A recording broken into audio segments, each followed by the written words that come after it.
Hello, Bobby Torres of Frightbox Recording here, and in this video I'm going to be showing you and explaining to you why I've decided to record these guitar tracks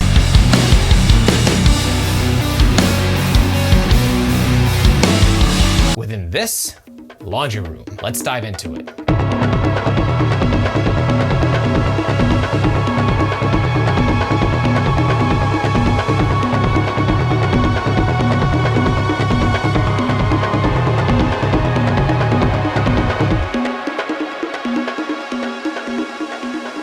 Hello and welcome to Frightbox Goes Gorilla, where we record pro-level results using basic utilitarian style gear within unexpected environments, like a laundry room. Now you might be wondering, why on earth are you recording guitar tracks in your laundry room? Can't you just use an amp sim? Why don't you just record your guitars in an actual studio? Well, I have a few very specific reasons which I will reveal to you later in this video, but before we jump to those reasons and before you hear the guitars within the mix, let's talk about the gear and the space that I'm using to accomplish this task.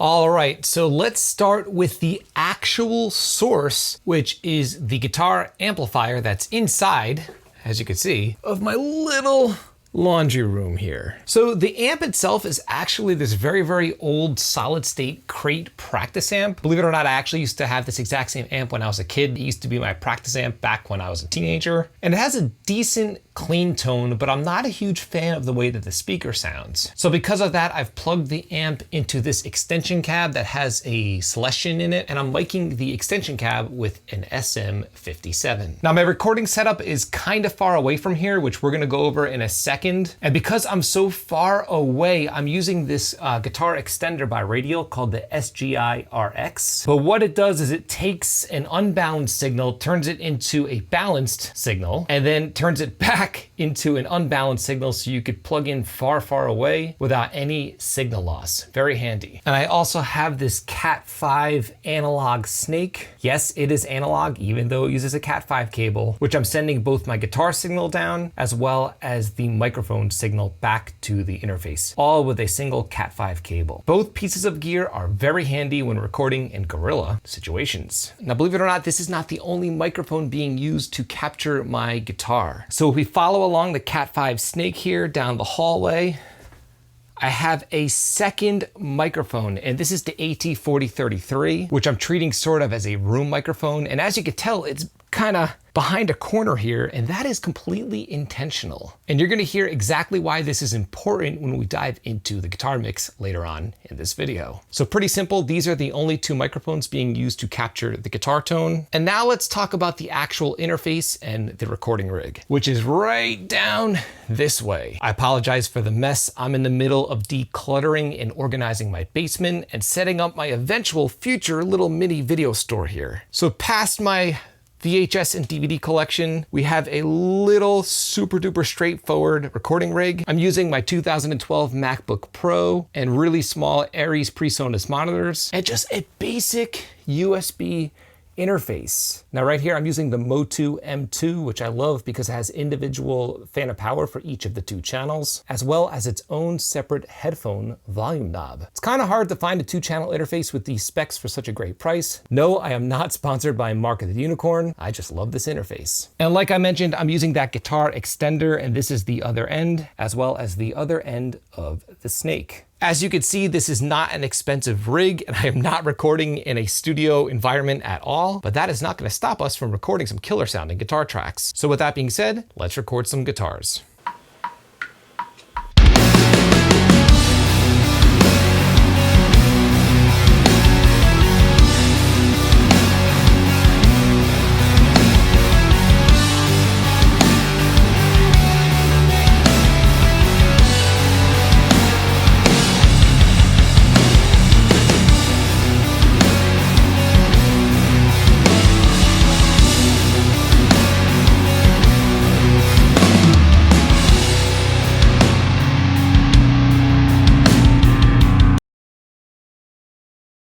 All right, so it's been about an hour. I'm super happy with the way that this guitar part turned out. And in this part of the video, I want to explain to you why I did this in the first place. You might be thinking, man, that's a lot of work to go through for a simple guitar part. And if you noticed, it was just the clean overdub that was happening on top of the heavy guitars, drums, and bass guitar. So here's the reason. I wanted this particular part to be extremely wide and ambient, but in a very, very, very natural way. Now, this is a song that I'm recording with my band King Kelly for our upcoming EP, and every part of this production is going to be done within a non-studio environment. The drums were previously tracked in my garage, and it's a vibe and a sound that I want consistent throughout the entire EP. So with that being said, if you look at the tracks here, the left track here that you see is the SM57 track that was directly on the speaker. And the track that's panned hard right is the room mic, the AT4033 that was out in the hallway next to my laundry room. And let's hear how these tracks are sounding.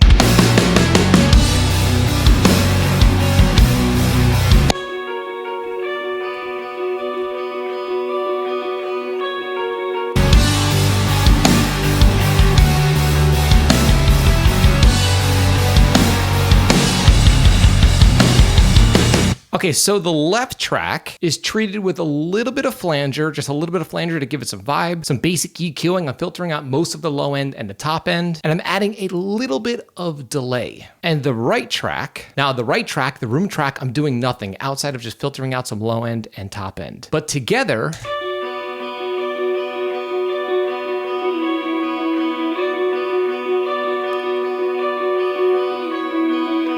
they create this nice ambience with one single guitar performance. I didn't have to double it. It was just one performance, and I'm using the natural sound of my laundry room and basement to complement the production. And I knew that by placing the room mic around that corner will give it just the slightest amount of delay naturally to widen the part and create a nice hole in the middle of the mix for the kick, snare, and bass guitar. Now, the other reason why I put this video together is to show you that you can create awesome natural results even if you have basic low budget tools and you're working in a non-studio environment. You are not doomed to using amp sims and software all of the time. Believe me, I love that stuff. I love amp sims. I love drum software. But to be honest with you, I'm kind of bored of it at this point. It's been so much fun producing natural sounding results within natural environments. Again, using a handful of just basic tools like a USB interface and a couple of inexpensive microphones. You can achieve pro level results within any environment. You just have to have